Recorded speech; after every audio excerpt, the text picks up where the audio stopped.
going from like zero basically with social media to posting every day, posting all the time, and it was like 600% growth or something like that.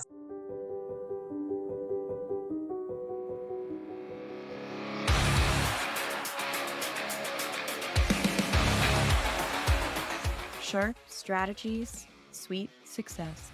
So the other day, I think I was watching YouTube, and one of the commercials that was in the YouTube channel that I was watching was a law firm commercial, and I had never seen it before. And I always I let the algorithms like follow me and whatever. I yes, check and sign to everything, all those user agreements to steal my data. But anyway, I'd never seen that law firm commercial before, and then I realized it was like past 2 a.m. and I was up really late. I was like, I wonder if that's but even on YouTube.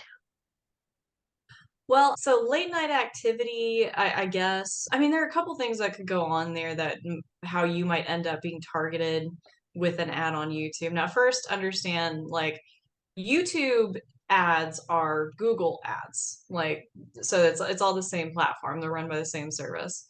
And you might be targeted for a couple different ways through Google Ads. And for a law firm, it pretty much comes down to like your past like web behavior, like if you visited other related websites, or it could be like your specific demographic, or it could be search terms you've used in the past. So it could be like a couple different things. I get the chance to use a video instead of just like their name and who knows what else comes Yeah. comes in that short little blurb if you just type in the search bar. But with YouTube, you can actually watch like an actual commercial. So YouTube ads, like a lot of like people like to play around in them, and there are a couple different ways you can utilize them, but like most of the firms I talk to who say they've done YouTube ads will quickly follow up with saying it didn't work. But like I don't there are a couple things I don't know about it. Like when somebody tells me that. Like one, like I don't know how much money they put into it. Like if they put in like peanuts, like if they put in like they invested like a grand, like $1,000 into a YouTube ad and then came and told me it didn't work, that's not like significant. That's not significant enough spend to conclude that. And then two, like law firms are pretty notorious or used to be notorious about having like bad marketing tracking. The tools are getting more refined, so everyone's getting better about it. One of my favorite tools, Lead Docket. Like most of the firms I talk to are using Lead Docket. Everyone's using Lead Docket. It's so popular. And so like we're all getting better at tracking like our inbound leads and where they came from. And so, but we didn't used to be, and not all law firms are. So maybe they did get a lead from YouTube and they just had no idea. And so, like, there are a couple different reasons why, and I won't go into it because it gets a little boring after a stretch. But yeah, I mean, and then like timing of the ad, it's funny, like, not a whole lot of advertisers will advertise late at night because more buyers are active during the day. And so like if you're like a mom like with a lot of disposable income, like your husband works or something like that, most of the time you're online during the day and you're going to be buying shit during the day. You're not going to be buying it at like 2 a.m. Amazon Prime Day is in like 12 hours. Is it really? Is Amazon Prime in 12 hours? It's a day in 12 hours? There's a counter if you open the Amazon app, it says Prime Day in, and it has a counter. This is serious. We gotta stop and talk Yeah, about I this. know. You're like you're late at night. I'm like I'm 12 hours and 43 minutes. Oh my God. Okay. All right. Well, it's good to know. I'm curious to see what's in there. The Amazon Prime Day is not bad for like browsing. Like if you don't know what you might want to buy, but you don't know what's out there, kind of stuff. Yeah. Okay, side note, I love nothing gives me more of an adrenaline endorphin rush more than just filling my cart. I have like hundreds of things in my cart right now. So what I do whenever Prime Day hits, I pull the things out that are like the most discounted. Like I'll just go through my cart and I'll look for heavily discounted items and pull them out. And a lot of times my cart stuff expires and I don't get the stuff, but I just kind of it's so fun just pretending, just the fact throwing it in. Don't actually buy it, Yeah. make sure you don't actually buy it, but just the thrill of putting it all in and then just like, okay, I'm done. Well, and truth be told, like when I do like I guess like shopping like that, where I'm just browsing on Amazon, it's like, oh, I want this or I want that or that looks cute. Like honestly, like, if I'm being honest with myself, if I ever follow through and buy that shit, most of the time I regret it. Most of the time I regret it. Now, if I end up like I actually much prefer buying things off like actual websites, like company websites over Amazon these days because like you buy something on Amazon, like I've ordered like a cute like yard sculpture thing and it came in and it sucked. It was smaller than advertised or it's smaller than the pictures led it to believe. It broke like literally immediately. Like I probably could have picked it up for $1 at the Dollar Tree or some shit.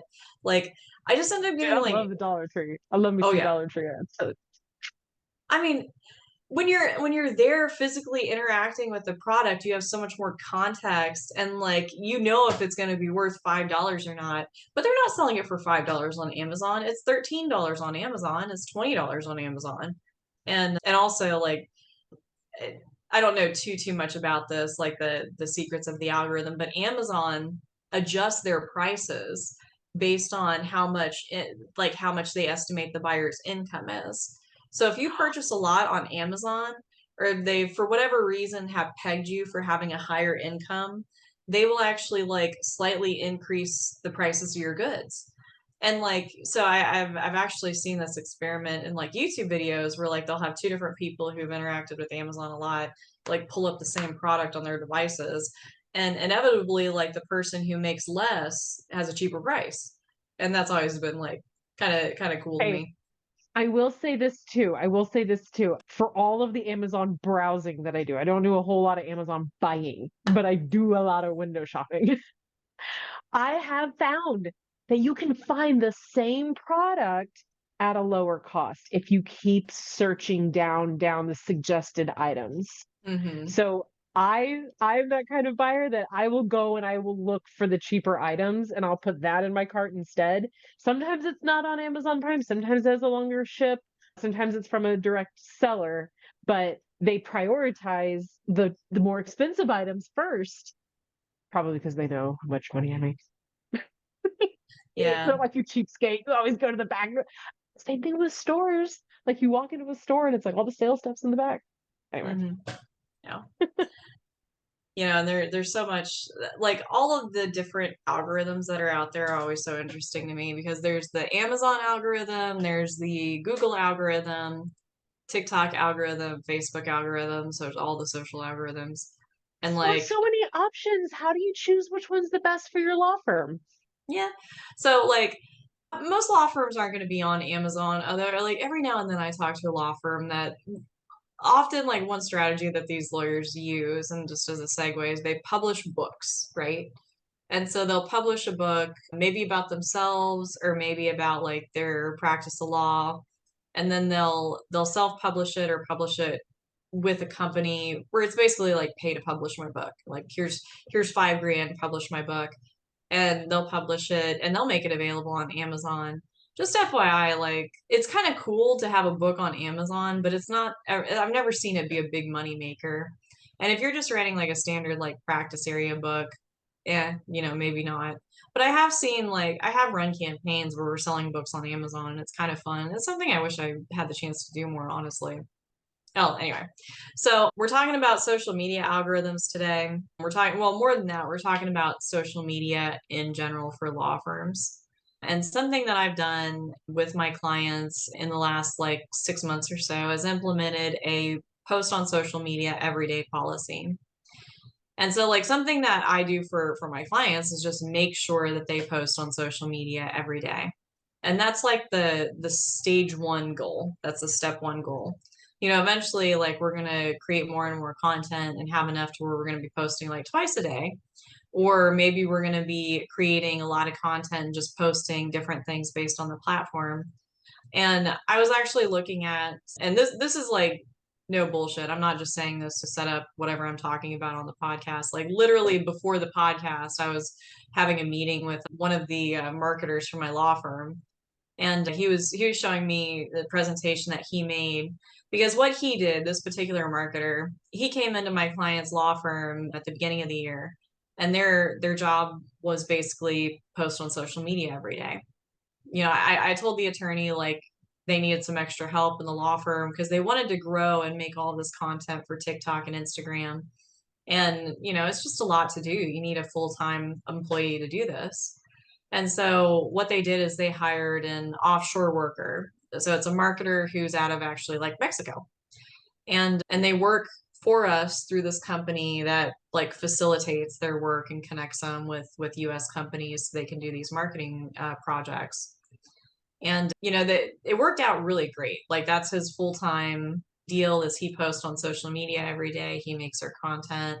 And now he's doing, a ton of stuff, sending e-newsletters and things like that. And like he put together a presentation for me and for the attorney and just showed us like how the particularly the Facebook and Instagram following has grown over his tenure since we started posting every day. And the numbers were huge. Like, I mean, they were up like it gets to where like the percentage increase is like some ridiculous number, like percentage, because we were going from like zero basically with social media to posting every day, posting all the time. And it was like 600% growth or something like that, some nonsense number like that. And so it's truly worked in terms of like getting followers and getting engagement and all those metrics. And I'll let you talk here in a second, Christy, because I feel like I've gone on too long. But that's why I wanted to talk about this today. This topic of posting on social media every day, and also like to give you attorneys who are maybe reluctant to dive into social media a good reason why you should be getting into social media. Because I talk to so many attorneys who are like, well, why should I do this? Like, I never sign cases from Facebook. I've never signed a case from Facebook. So why should I be doing this? I want to talk a little bit more about like what this social media performance has done for my clients because it doesn't always show up in the ROI calculations, unfortunately. Well, it makes a lot of sense because if you have a Facebook presence or some kind of social media presence, in Instagram, whatever, it's kind of like the face almost of your firm. It's not necessarily there to sign up clients maybe exactly all the time, but it at least shows what you're about. It kind of gives a culture feel for what kind of firm they're going to be going into an agreement with. Yeah. Now, when you do a Google search for a brand, particularly like a small business brand, on the search engine result page for that brand, you're going to see their website, but you're also going to see links to their Instagram, their TikTok, their Facebook, and all of their social media platforms. And, for most people, like believe it or not, it's easier to get on Facebook and search for a brand name, find that brand, and then get to their website and then see what they've been posting, see what they've been talking about. And, this is a little bit off topic. Usually when I bring this up, I'm talking about search engine optimization, but like the number of visitors that we get to our websites, like all law firm websites, has slowly been declining over the years. But also, like what we see is that visits to our social media profiles and visits to our Google business page and calls to those tracking phone numbers have been going up. And so, like, fewer people are getting to our websites, but more people are finding our social media pages. I really like the idea of like, how do you know where your target audience is at? Because I mean, a lot of people are probably still familiar with the marketing from, maybe even 10 years ago and how things have shifted. Like follower count, that was one of the things like, I mean, I would assume because these days people think about follower count and it's like, oh, that is a direct attribute to my success rate. Is it the same with a law firm? Like, I mean, and then there's another thing too, like you would think that if a law firm had a lot more likes and follows on social media, that means they're doing good. So, it's honestly kind of complicated because I was on LinkedIn over the weekend and there's this guy that I follow and I might have talked about him before, but Rand Fishkin. And he's a big name in marketing in general. And he was talking about like what's more important, getting more followers or getting more people on your email list. Because a lot of these small businesses, that's why like every website you go to, like if you're like I know it happens to me all the time on Pinterest. Like if I'm on Pinterest, I find a recipe, I go to their website, I'm trying to follow their recipe.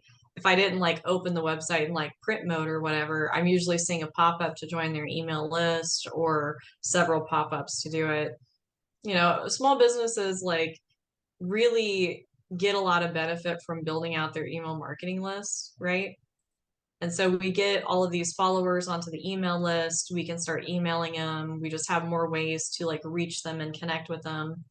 But the unique thing about an email marketing list is that it's yours. It's your business's. Nobody can like come along and be like, you know, fuck you. I'm taking half the names on your email list. They can't do that.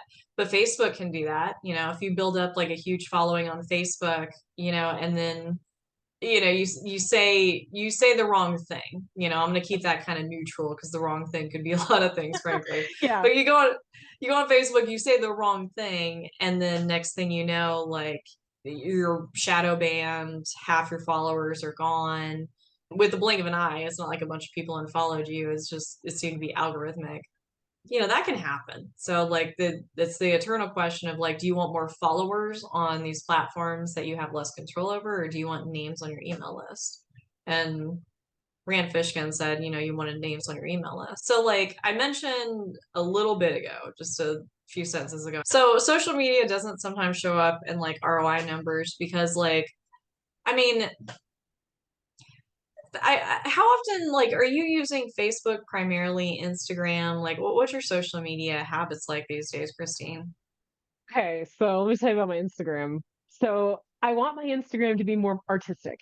I want it to be more about my hobbies. I want it to be more about like things that I'm into. So I tried to do this persona of like a plant. Like I was putting together these like PowerPoint slides and uploading them on my Instagram, and it was a lot of work. And I was like, I don't have time for all this. So I stopped the little vintage plant description pictures, and I just kind of stopped my Instagram altogether. One day, maybe if I have more time, I would revamp it and go back to it and actually put thought and effort into it. So here's how I honestly have started using my Facebook, and this has also evolved. It used to be when Facebook first came out, I would post like what I was doing, like every day, a new post, how I feel. And I stopped doing that because I was like, the negative stuff, I was like, this is just amplifying it and nobody's liking it. And I realized I was like, people don't like things that bring them down, really, honestly. So I started using Facebook to post all the good things. And then it just got to be a task. And I haven't posted in a long time, not because there are things, there have been lots of good things. I'm just really busy. And that's the evolution. Now, the way that I use Facebook, instead of like spending time to post and thinking of who I'm going to tag and making the writing perfect, and Chat GPT helps, but how many emojis am I going to use? I overthink all that stuff. So now I go on Facebook and I check in on people. I use it as a resource, as an Yeah. investigative resource. And now I'm getting into all of like, what can you do with Facebook? You can ask it all kinds of stuff. Recent posts that so and so has liked, recent photos that so and so has liked. You can get like into a lot of like, you can follow. Anyway, Oh. Wait, is so this with and then like the new Meta like AI tool? Like, so now there's that too. But and then it'll send me suggested friends, and that is based on who's also looking at, yes, who you have common friends with, common things with, but who's also looking at your profile. Like among the people that are higher, it's crazy. Like that's a factor into your suggested friends. So now I'm just a creep. So they just, I mean, so you're but using but social media mainly to look in on other people. well, that, and here's the thing that distracts me. I don't get too far into that because there is a point when I'm like, this is unhealthy and you need to do something else. Luckily, Facebook also has a catch for that. It's Facebook Reels. So all these people, they put on their Facebook Reels and you can subscribe to their pages. So there's one that I absolutely love. It's this little parrot, Uh, this bird, and this couple own it. And then the parent's name is Prince, and Prince has a cupboard full of shot glasses that it loves to get into and cause chaos inside. And so they film it, and it's so much fun to watch. But that's pretty much how I use my Facebook now. I think you're using it pretty much the same way a lot of people use it for entertainment, to expand social networks. I mean, and then to, well, and like looking in on other people and to like connect with other people through likes and things like that. And so one thing that you're doing that social media is helping you with, maybe kind of intentionally, unintentionally sometimes, is like helping you discover other people, which I think you mentioned, like suggesting friends based on like who's liking what. Social media is really good at helping us find like people that we might be interested in or want to connect with. I'm keep trying to scale back my social media usage personally. Like I have a digital timer, like that'll basically clock like how much I'm using Instagram and Facebook and stuff like that. And I don't have TikTok installed on my phone mostly because I feel like I get what I need with Instagram, truthfully. Um, but like with these apps, like I follow people like that I have an interest in their hobbies, or like I follow people who like Star Trek, just usually wholesale. Like Star Trek, I'll follow you. And so like, I'm usually like following people who have similar hobbies to me, have similar lives to me, similar demographics and stuff like that. And then like I also like see local content. And so like through those, like, social media is really good at helping you discover the people you might like. And like the same goes for LinkedIn. And I'm on LinkedIn. I post every day except for Sundays, I think. And Like then Chick-fil-A. yeah, yeah, basically I have Chick-fil-A policy on my LinkedIn. I don't know, I guess like it's just like at least one day like I'm not going to post something. Like come on, let's make it Gotta have a Sunday at day off. Yeah. least. And maybe I shouldn't, because like that's something that I don't know, that was in my notes list when I emailed you this morning. Like post, like one of the ways that social media algorithms work, and one of the reasons I talk about posting every day, is because social media algorithms favor accounts that post every day. So you mentioned a couple good things when you were talking. Like you mentioned like the type of content you posted, which just generally shifted to like positive, upbeat things. Positive and upbeat things do very, very well on social media. It doesn't seem like it because like there's so much negativity on social media, honestly. But like even for my law firm clients, like they post about like, if they post about like a case result that they've gotten on social media, maybe they have an image to go with it, that usually gets like a ton of likes and comments. Or if we post about a new review we got, that gets a ton of likes and comments, people celebrating the case results and reviews. Then if we post like an FAQ on what to do if the other driver is lying about the accident, nobody likes that, because like it's not negative content per se, but it's educational. And like for the most part, like I think people go to social media. Some people go to social media for educational content, but most people go to social media to be entertained. And so if it's not entertaining, or if it's not like celebrating something, I think You people know, just kind of ignore it. I think people are going to have to start getting real crafty with the way that they're selling their information. I mean, their education, the things that they're trying to educate people about. Just like you mentioned, like people are just kind of now like, oh, are you lecturing me? Okay, is this also fake news? Whatever, scroll. They just Yeah. kind of dismiss it. So if you and this is interesting because I've already started, I have an example of this. If you cleverly disguise your attempt as entertainment, you might actually get a couple of seconds and attention.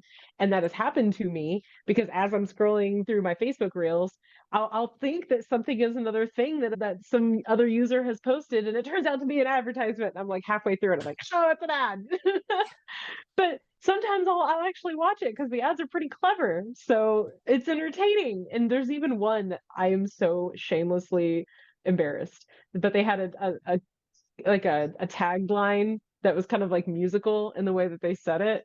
And for like a month, I was walking around the house singing this little jingle.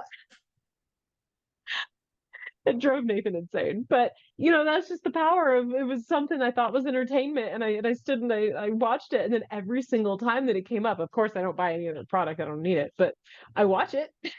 Yeah. Well, and it comes down to tone. Like, so YouTube tends to favor the more like straight educational content.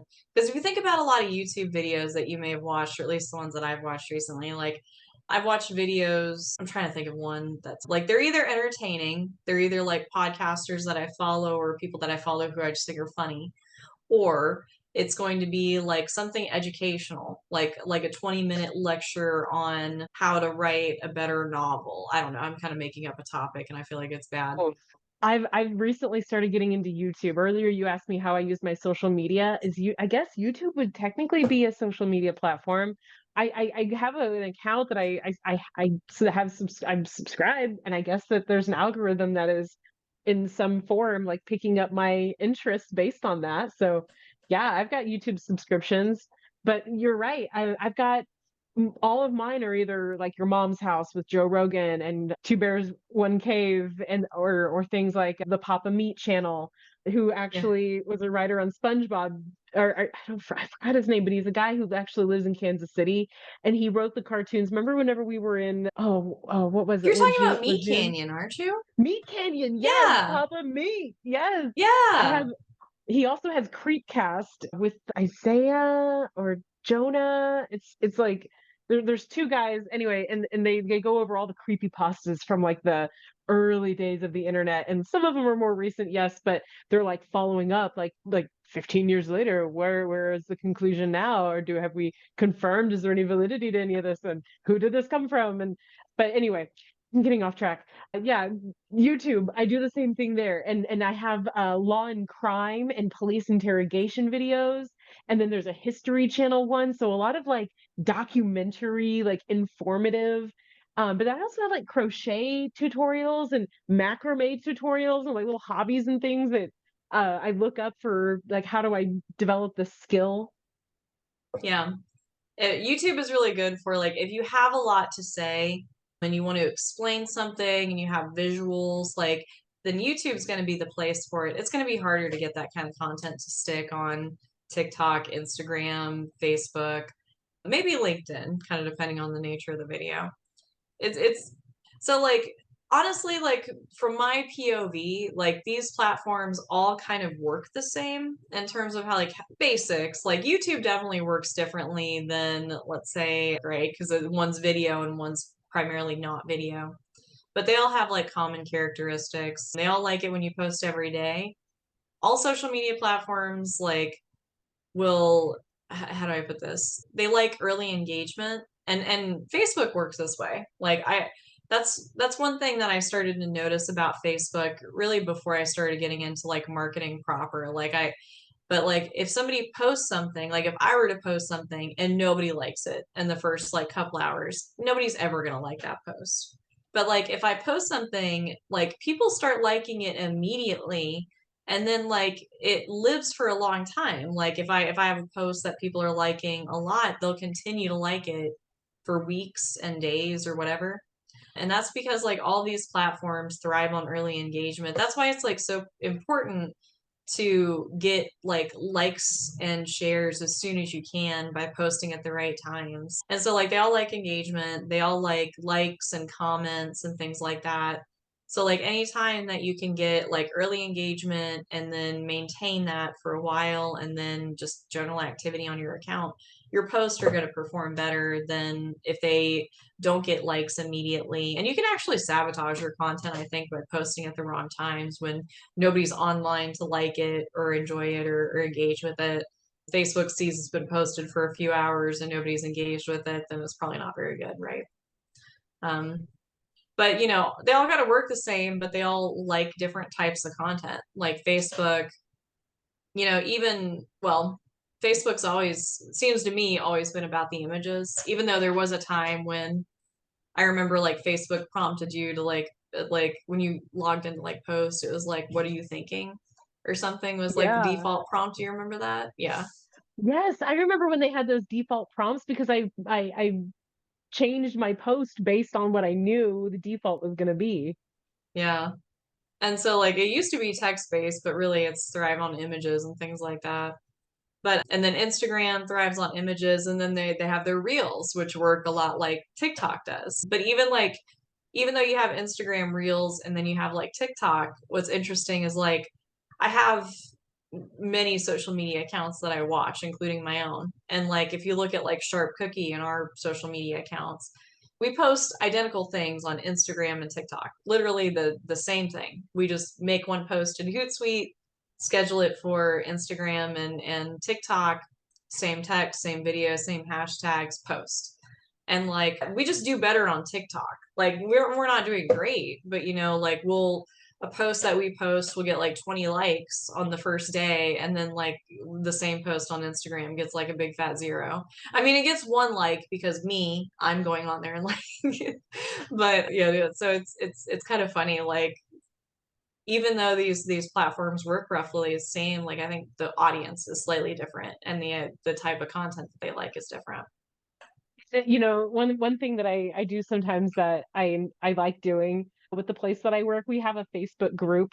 Like the whole site has Facebook group that we're all a part of. And it used to be when I was a coach, I would work until 9 p.m. and I would post at the end of the day and nobody would like it, you know, because everyone's in bed. And then they get Yeah. up in the next day and the first thing that they're doing is they're getting their teams and it just kind of got forgotten.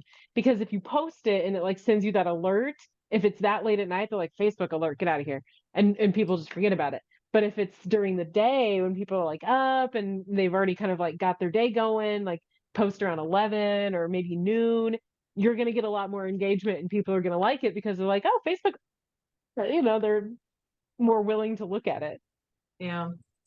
That happens on LinkedIn too, because like during the summer, people start taking their vacations and they're out of the office more. And because they're taking vacations, when they're in the office, they're more focused on work because they got to get work done so they can get back on their PTO hours. Um, and so like they're not on LinkedIn as much casually scrolling and looking for business tips and advice. So LinkedIn, like at least my engagement goes down. But then like you compare that to what I was doing in December and I was just getting like more likes and more engagement. And I just think more people are in December, more people are inside in the office, maybe a little bit of time to kill while they're at their desks. They go on LinkedIn and engage with it. But also like really like when you start, I think once you get to a point where your account is performing well, it doesn't necessarily matter like how you do day to day or season to season. Like once you start getting enough followers and you start hitting a stride with your content, then your numbers will go up over time. We all got to climb the cringe mountain though, where we're making content. We don't know if people are going to like it or not like it. And I heard it called cringe mountain once, and I'm like, oh, that's great. That's perfect. Cringe mountain, that's Yeah. awesome. Yeah. Well, hey, there's a lot of mountains to cringe on.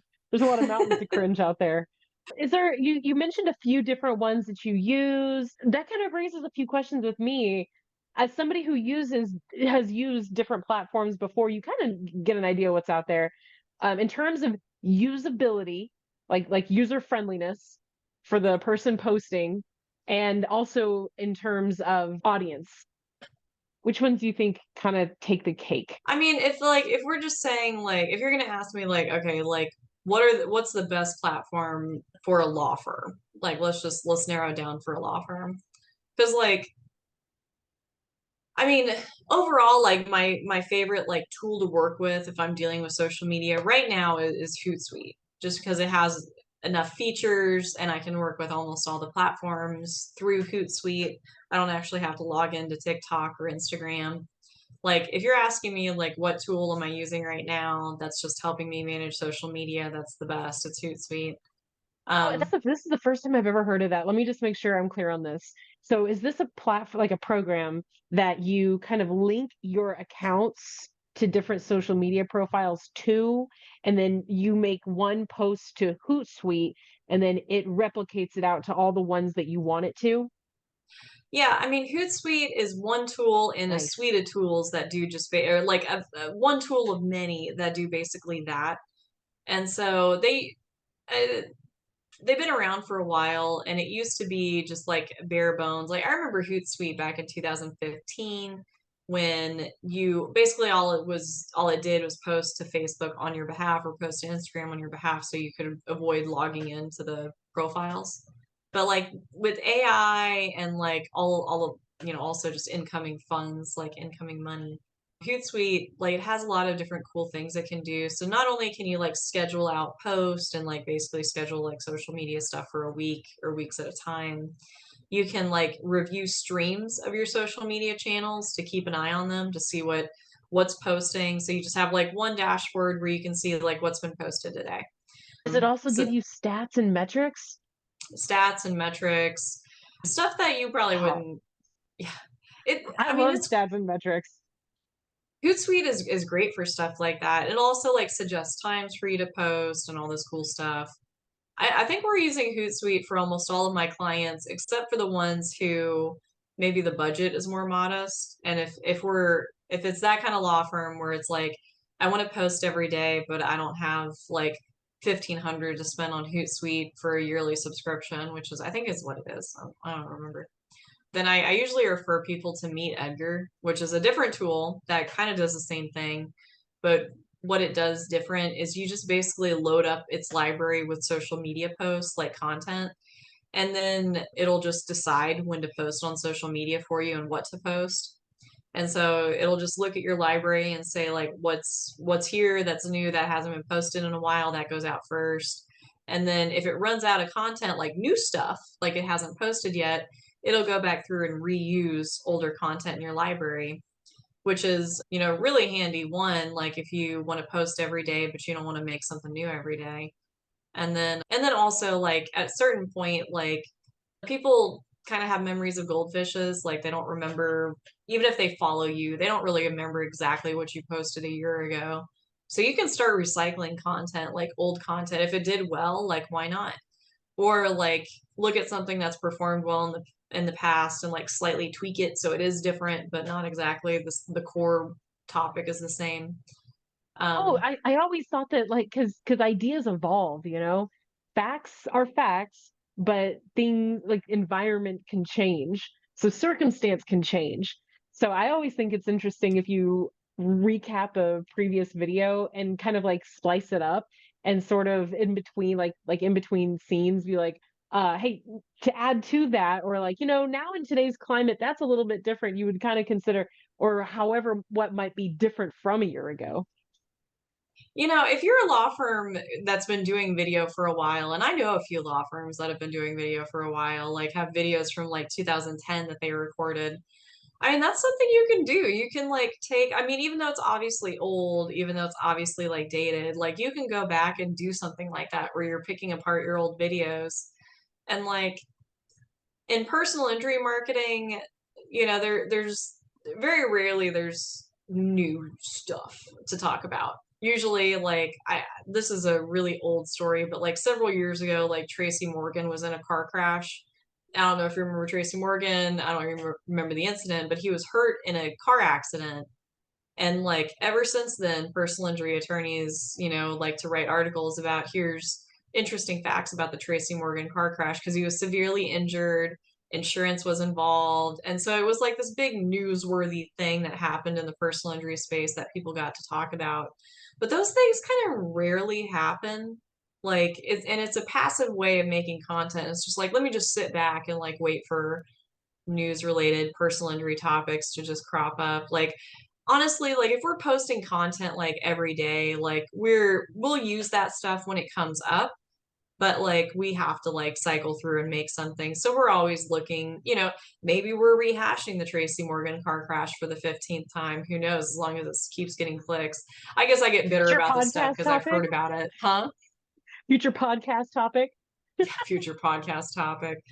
If we're And ever doing a recap on Tracy Morgan's personal injury experience, that means we have run out of content. mhm, run out of We're content. Tiffany's like, bottom oh of the fuck it. barrel. And then like in the estate planning side, the one that always comes up is like Prince dying without an estate plan. Like you hear about, and that's true. That's absolutely true. Prince died without an estate plan, but Prince also died like 10 years ago. We're still talking about it. Anyway, sorry. I get bitter because I hear about those articles all the time. And and it's an important lesson there because like I'm annoyed and a little bit jaded about how many times we read about Prince and Tracy Morgan in the personal injury or legal marketing space. But it's the first time you were hearing about it, Christine. So I I mean mean, I it remember the event. I probably have seen or heard of it, but I mean, you're right. You're so right. For something that happened like 10 years ago, like Move on. Is that all Yeah. you got? Like that's Well, move on, but like, well, I guess the point I was trying to make with that is like, it's old topics and Tiffany is sick of them, but it's new to somebody and we can still talk about oh, it. I see. Yeah, yeah. If I'm a Yeah, customer and you use that, I'm gonna be like, what? Oh, okay. Or you'd be like, I've heard this a million times. yeah, I guess know your audience. For an audience of me, I'm not quite impressed by that kind of content plan. But you know, we can still talk about these. Like there's no timeline and people don't remember what you posted, so you can like remake some old stuff. And then the good old slice and dice is what a lot of law firms will use to make more content. Where we just record a long ass video, like what we're doing right now when we record a podcast. And then my editor, who edits our podcast, takes clips and then posts on TikTok and Instagram. And this is how one way that we make content. You know, we try to post every day. Like for Sharp Cookie, we try to post every day. And so we post clips from my podcast and then we post memes, which is something that is an interesting way of creating content without putting a whole lot of effort into it, but it's actually like really effective. You just made another light bulb moment in my head. Like memes, that's a good one. I mean, what kind of angle do you go for with memes? Do you go for like people hear memes like me and I'm like, oh, funny. Do you go for a comedy twist, or is it more of like a factual, or is it like how do you use those? So I recently shared the strategy with my mastermind group, but so stepping back just a smidge, like a lot of the law firms that I work with, our biggest problem is we post every day, but we don't get a lot of engagement. And so like how do we get engagement? Like how do we get more people engaged with the page? And again, like when all you're recording is educational content, you know, that's going to work. You know, we can use that content, but it's not going to be the best for like TikTok or Instagram where people are looking to be entertained. So one thing that we've done like with our clients is we've set up basically like a systems for creating meme templates and the theme kind of varies. Like one of my clients, we've created a meme template that's about them as an attorney. And so like all of the memes is like jokes about being an attorney, jokes about what it's like, you know, practicing law and just whatever else, you know, those kind of memes. Now, for another one of my clients, we really want to target people who were local because that's, you know, who we're targeting, people who were in an accident locally. And so all of the memes were about living in Northern Virginia. And so we just started churning out these memes about life in Northern Virginia. And some of them do great. Some of them just take off, get like a couple hundred likes, a bunch of shares, and all it is a joke. But it's one way that we've increased the follower count and just gotten more views for our videos overall. And Um, because people see something like that and it gives that good little rush, that little feeling, and they're like, this is cute. I don't care where it's coming from. and you know, memes are interesting too because what's more important than it being funny is almost for it to be relatable. Because people like to see it's hard. Your content's not going to get a lot of traction if people can't relate to it. You know, it'd be like, you know, being a multi-billionaire and showing up at like the local AMVETS or something like that. You're just not going to fit in. Like, You just show up, you're like rocket science, am I right? yeah, you're you're not going to fit in there, right? I had another question about that. All Do you right, guys yeah, go ever, ahead. thinking about this is 2024, it's an election year and it's right around the corner. Do you guys ever get political? Actually, like it depends on the business owner because some will, and that's fine. There's nothing wrong with being Their political content. in your marketing. It's just some people don't want to.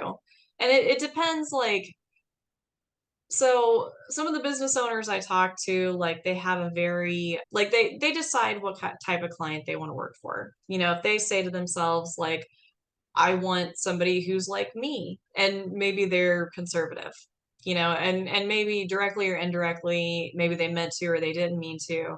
Now they're basically trying to attract like conservative people like them. And so like if they talk, you know, about political things and they end up attracting conservative clients, that's like it's all within their goals. You know, they're attracting clients more like them. Now, whether or not, you know, that makes them money, if that's the best type of client to attract. That's a decision that every business owner will have to make downstream. They'll have to look at their numbers, look at the revenue, and say, was this a good choice? But like if it's the type you're working with, the type of client you want to work with, talking about those types of topics, and you're making money, then yeah, go for it. I mean, there are a lot of businesses out there who, get political. And I mean, the knee jerk reaction is like, you're going to drive away, a bunch of people talking, you're going to drive away half the country talking about those topics. Well, I mean, most businesses aren't out to get the entire pool of customers that ever exists. Maybe, half the country is just fine. Maybe that's all you need. I've actually seen recently, yeah, recently, a commercial where they didn't make it too obvious. They were like, "We're here to fight. We're here to fight for you and fight for America and fight for what's right." But it was like they didn't. What's right? Like, they didn't get too deep into it. They were just America. It was just kind of that blanket. And so you're left with that patriotism takeaway, and it's not necessarily like endorsing one or side or the other. It's just kind of like, we're going to fight for you, we're going to fight for America, and leave it at that. Well, I mean, generally, if you're on TV, like you probably do want to kind of take a more middle of the road approach. But like on social media in particular, like people follow people that they relate to. I mentioned that being relatable earlier. And then people follow, like, if you're common, similar interests, even with me, like, if I end up following somebody who's entertaining or has a lot of knowledge on a topic that that I'm interested in, or they're really hot, whatever reason I might want to follow somebody, I follow them. Like, why are you following And Jason Momoa? what? Not Jason Momoa. Gosh, he looks derpy without that beard. Like he straight up does. Like I saw him in Dune and I was like, "Oh Right. my God, really, dude?" Like I know I'm not a 10 over here, but it's like grow it back. Like, like you need that, sir. He does need the beard. That's true. I'm thinking of Khal Drogo. Oh yeah, yeah, that guy was hot. Yeah, he was Yeah, hot that guy with the was hot. beard. With the beard, that's an important With the part. beard. But you follow the thirst traps or whatever. But like if you follow somebody and then you go through their content and you stumble upon a political opinion that's different than your own, like wildly different, like most people are going to unfollow that account, and that's fine. Like, or like if you kind of the reverse happens, you go through their content and you see them saying something controversial that not a whole lot of people like, but that's aligned with your beliefs, then you may have had created a permanent follower. You may have created like a permanent fan, like somebody who's more than a follower, somebody who'll join your email list or go to your website or hire you as an attorney. So sometimes that controversial stuff works, but it will drive away the people who disagree with it, and that's like the trade-off that we're making. But it'll also like make maybe a permanent fan of somebody who loves you, and they'll refer you cases until the day they die. Who knows? I think So, that strategy we're seeing in action, just in a different sense, because there's a lot of people who were targeted with what they heard and what they surrounded themselves with that are very passionate, who will get out there and take action. And not well, everybody and is aligned with them, and it probably drove a lot of other people away. But those people, I mean, these are echo chambers. Like these are how echo chambers get created and how people get cemented in their own beliefs. And I mean, again, we're kind of taking a dart route with it, talking about social media marketing. But I mean, that is how like the human brain works. It's much more than just politics. It's how we work and how we relate to people, because we follow people that we agree with, we follow people that we relate to, that we like, and we tend to like people more when they're more like outlandish or more extreme. I don't know why it came to mind, but like I mean, really all of like the celebrities like Paris Hilton, who did some crazy things and said some crazy things, but basically has created like a stable of lifelong fans. Or I guess for me, a better example is Miley Cyrus. Like Miley Taylor Cyrus, Swift. Taylor Swift, like yeah, like they're with their extreme behavior, they kind of deepen their relationship with their fans, which is interesting. I guess Taylor's extreme behavior, because I mean, honey, you and I grew up when there were some drama queens out there doing some extreme behavior.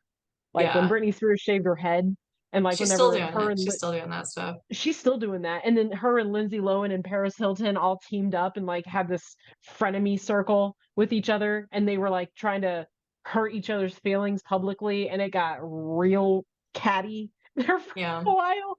So, I mean, it's part of the formula. And it happens on social media too. Like, usually accounts go viral because of something semi-controversial that they post, or uncommon but like common, like hot tips or whatever, or look at this special cool thing. Like, there's for social media posts to work, there's almost like something. And if I think back to my journalism classes from college, something really like man bites dog kind of to it, that gets the content to perform well. Like, I can see my law firm owners being like, well, how does this apply to me? Like, how do I make my content exciting, controversial? And I don't even want to do that. Like, I just want to have something on my social media page every day so it looks like it's active. Great.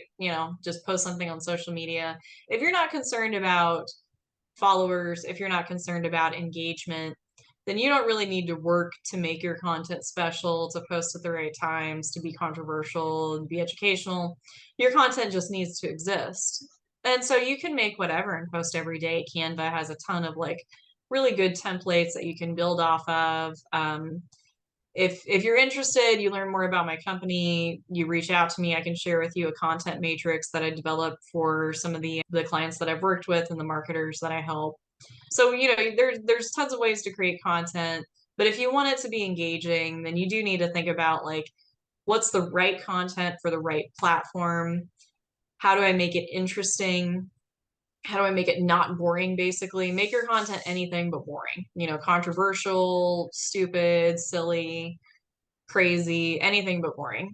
Because I that, saw, I think an example of how a law firm or a personal injury firm would do that is if they post like gore images of aftermaths of accidents, and like, hey, have you been injured in an accident? And they show like blood and the car crash, the broken glass. Some of the law firms around here, they actually have like slow motion where these people are like in the moment of having an accident, like they're trying to personally like get you in the feels.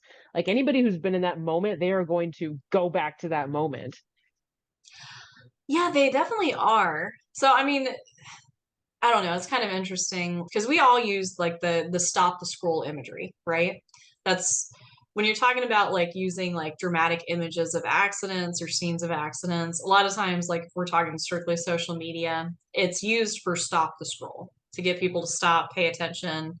Like, because almost everyone is mesmerized by an accident in progress on their screens, a car driving off a bridge, a car like tumbling over, spinning, like accidents, like they attract attention for better or worse. Like the gore definitely captures.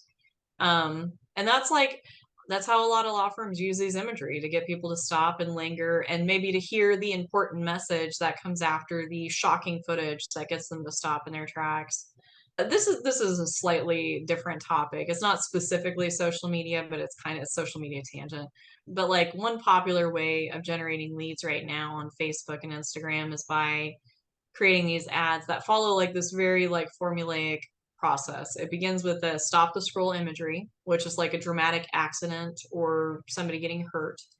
And then it usually cuts to an attractive person. Now, I don't feel like weird saying that because it almost always is an attractive person, like an attractive woman, an attractive man. Most of the time it's a woman.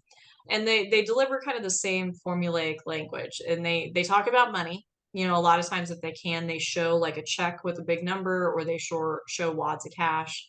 And then they talk about if you've been injured in an accident, our attorneys are ready to give you a case evaluation.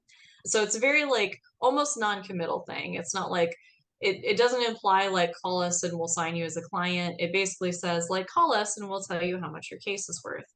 And so like low barrier of entry kind of offer, and then call us today, and then the fear, because insurance companies minimize payouts, insurance companies use AI to mass deny claims, whatever we can say to get people worried, like, oh, do I need an attorney? Am I actually getting enough money?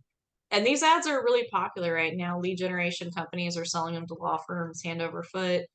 I a couple of my clients work with them. It's not there's nothing wrong with them because people do fill out those forms, call those numbers, and you know end up getting connected to a law firm.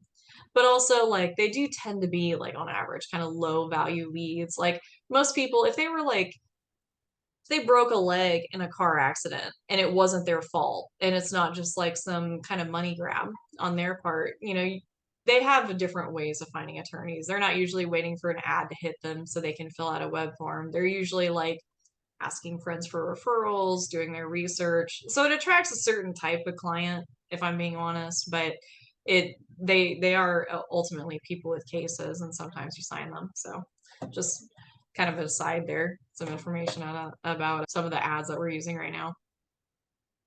That is interesting because there is a formula for like different types of advertising, especially in the in the legal industry, like law firm industry. And I've I've seen a lot of them because I stay up late. And they're always on at night and they're always on when people are up late, you know? And I think that you have to kind of understand the reality of your audience as well. Kind of like, are you needing to find a lawyer? Are things keeping you up at night? Like, are you up because you're in pain? So they kind of do like have certain like a formula that they follow that works the best. Now, on the other side, a different type of lawyer would not want to use that formula at all. Like a but again, scare tactics work. I was watching these elder law firms, which those are people that deal with like states, their people's will, power of attorney, things like that. And they started the commercial like imagine what happens when you're dead and gone. Like, what did you leave your family behind? And it's like, and all these people like cry. They're like, oh, they have an attorney. Ah. And it comes to the attorney, and they're like, hire us. We're like, oh. So people do like there's the worst case scenario in everything, and it seems like they try and amplify that to really pull at your emotions and be like, oh, I don't want that to be me. Yeah. Emotions sell. Now, you know, there's some people out there who say like people buy 100% based on their emotions and emotional reaction. So if we see an ad about how like if we die and could leave our loved ones with nothing, that becomes an emotional thing. And then all of a sudden, like we start thinking of like, I don't have a will, I need to get a will. I don't have life insurance, I need to get life insurance. And it becomes this like cascade. And ultimately it was triggered by somebody's emotional reaction to the ad. But also like for me, and I don't disagree with the first statement. People do buy off emotion. I buy off emotion all the time. All the time. Like I buy different colors of nail polish based on how I'm feeling walking into the damn store. Like I really do. Like if I feel really good and going to Walmart, I'm gonna walk out with a cart full of shit. Like people buy off emotions. They Yes. do. But like when we're talking about like for lawyers, like people with the better cases who are have better insurance, who are better informed, typically put a little bit more thought into their buying process. But sometimes it doesn't make it any more thought out, maybe like going to Google and seeing the person who has all 5 stars and calling them first, that's research. But, also like I think we talked about before how reviews can be influenced and how all of us businesses are trying to get more and more and more and more. So, how much emotion goes into buying like that's always like something I debate with myself, but it does work. And on social media, like you have like just a handful of seconds to evoke some kind of emotion into people, like anger, sadness, like again, like be anything but boring, like make them feel anything but nothing. Make them feel smart, make them feel sad, make them feel happy, make them feel angry, but don't make them feel meh, and that's hard to do. That is admittedly You hard know, to do. you mentioned it's probably just going to be a couple of seconds, but a couple of seconds for every pair of eyes that see it could really add up. How much time would you say on the law firm's end? Like how much of a priority? Like where would they budget time for this? How would they fit this into what they're already doing? So if we're talking about creating like social media content and like just basically how we get it done, because I'm right now I'm working with 5 law firms, and all of those law firms create content and post content every day. Now, only some of them are making video. So like the ones who are making video, it's more complicated obviously than the ones who are just doing like images or text. But like generally you have somebody who's dedicated to that, somebody who's making the creatives, making the videos. It's either going to be somebody who's full time or somebody who's outsourced, but there is somebody whose job it is to create the content and to put all that stuff together. And you really need You know, that person. you mentioned earlier how even just one application that you use for a year is $1,500. And having a person that's dedicated who can streamline all of your marketing and media posts and having the resources to do that efficiently, not only is it worth the subscriptions and the time and the effort that as the firm don't have to then sacrifice all of like the things that you're compensating by saving that time and actually focusing on ways to earn more money for your firm and doing things in a way that's going to get you the right outcome and result that you want while still having that marketing, need top priority. You have to dedicate so much to it and intentional focus because that's the face of your company. But at the same time, you got to be busy doing your work and you don't want to shortchange one or the other. And so it just makes a lot of sense to have somebody doing it. Yeah, definitely. And I mean, on what you don't want to have happen is you buy Hootsuite, you pay 15,000, and then you tell your intake coordinator who's 80% of their job is answering phones and running law firm intakes. It's like, okay, here's Hootsuite, do your best. Like, like I talk to a lot of lawyers, and when I talk to them about getting somebody dedicated for social media, like their initial like reaction is like, I don't think I have enough work for them. But you absolutely do. There's enough work in creating social media content for a law firm every day. Like that's a lot of content planning, it's a lot of thinking, it's a lot of developing. And then like once you get to a certain level, it becomes more than just like make this image, make this video. It becomes like find influencers that we can network with, find creatives that perform the best so we can run ads. Go ahead, Christina. Go ahead. You just made me think of something else. Oh my gosh, you've got so many good topics here. Content creators could also plug your law firm. I was Yeah. watching something that I got off of Creepcast the other day, and it was another like investigative creepypasta, kind of thing. But in the very beginning, they're like, this segment is sponsored by, and they marketed a law firm. So that's another element too, because I was thinking, because you and I have been doing this for a few weeks now, but then I saw that advertisement. I was like, thank goodness this podcaster is actually halfway decent. You don't want to hand off the advertising of your firm into the mouth of somebody who doesn't represent you well.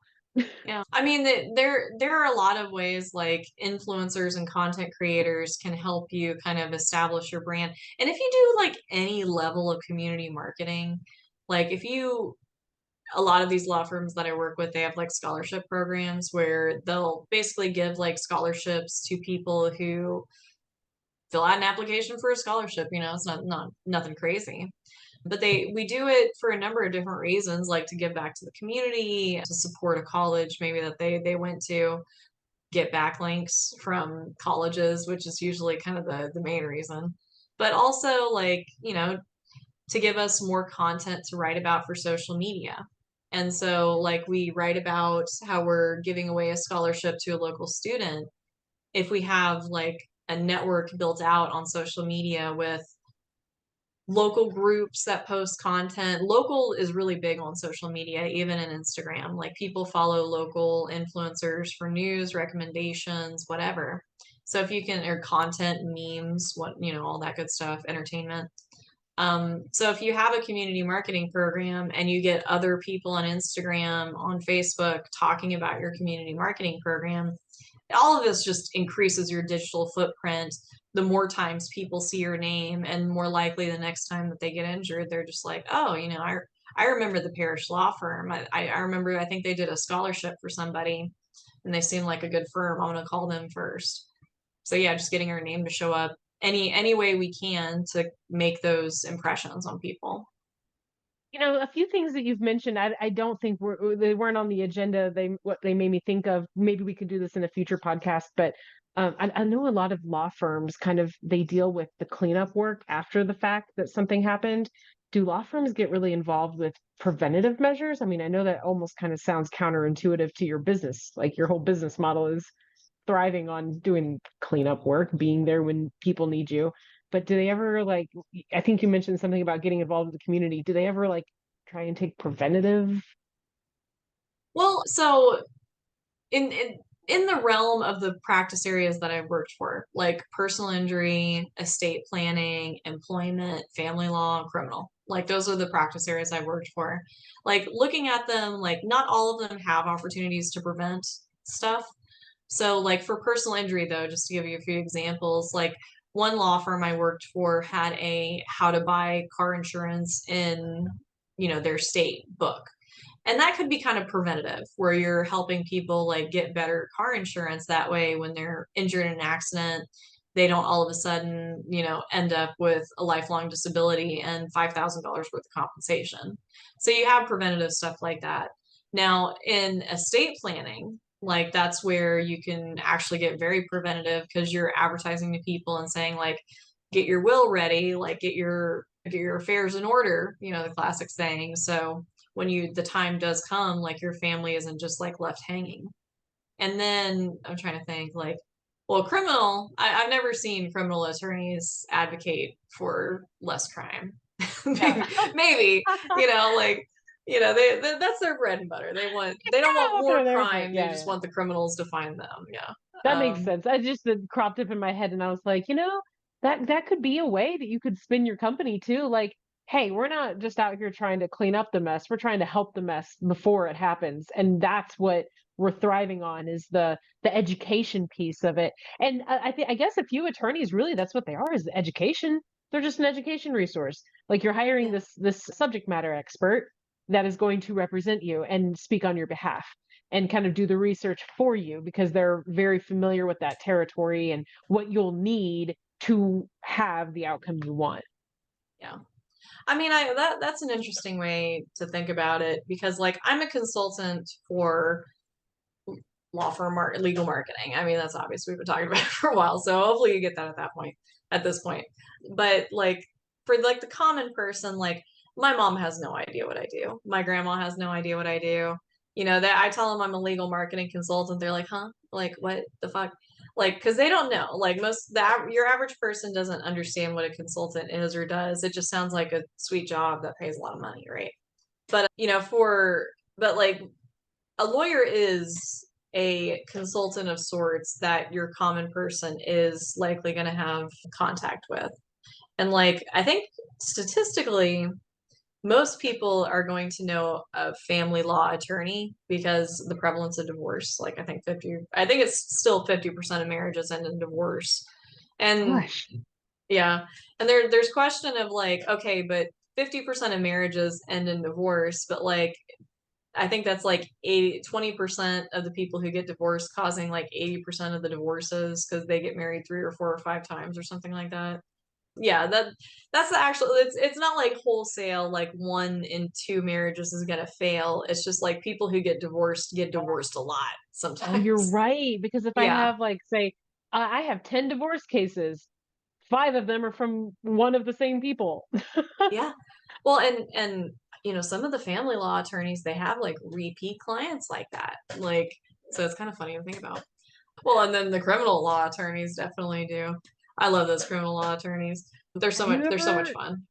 have you ever heard of any attorneys representing people bringing spouses over to be a citizen?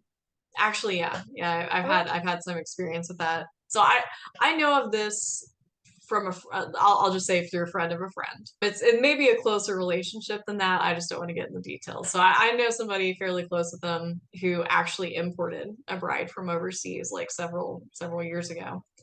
And so like it was one of those things where like they were the only person that thought it was a good idea and they went but they were also very lonely and had a hard time with women and just had this impression of what a mail order bride was like.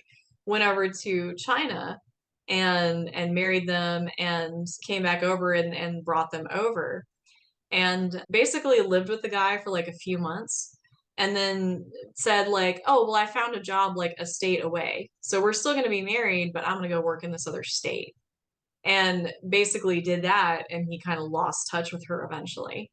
And it's yeah, it's kind of weird. What? Yeah. What? I So mean, but he probably you invested like several $1,000s in legal fees and all this stuff and getting her over here. And she really just like was his wife for a few months before kind of ghosting him in real life. I mean, if you think about it, it's not like he's out here working pro bono. He was getting something back from that, probably love and partnership of some kind, We can only companionship. hope. I You don't know, know. sometimes companionship is worth a lot of money and people are willing to pay it. And because that's very high priority. I mean, if you think about some people, they have that need in their heart and in their head in order to function and be there and feel like they're being their best self. And I mean, that was what he bought. And he Yeah. ran out on him. He made a No. purchase based on emotion. That's the way I look at it. I'm kind of You're not wrong. That was probably the most emotional purchase a person could make.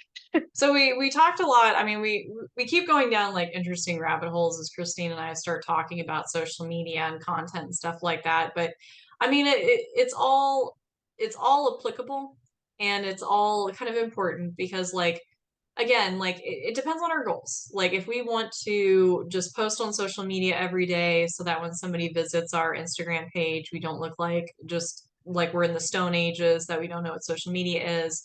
Great. Just make content, post on social media every day.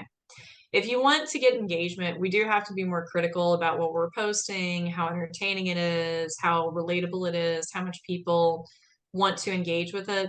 And that's something that in our conversations today, we didn't really touch up on, but it's an important concept of like, what do people want to be seeing, engaging with? Because there's a ton of content I see on social media that I like, that I relate to, that I think is funny, but I don't engage it because I don't want other people seeing me engage with it.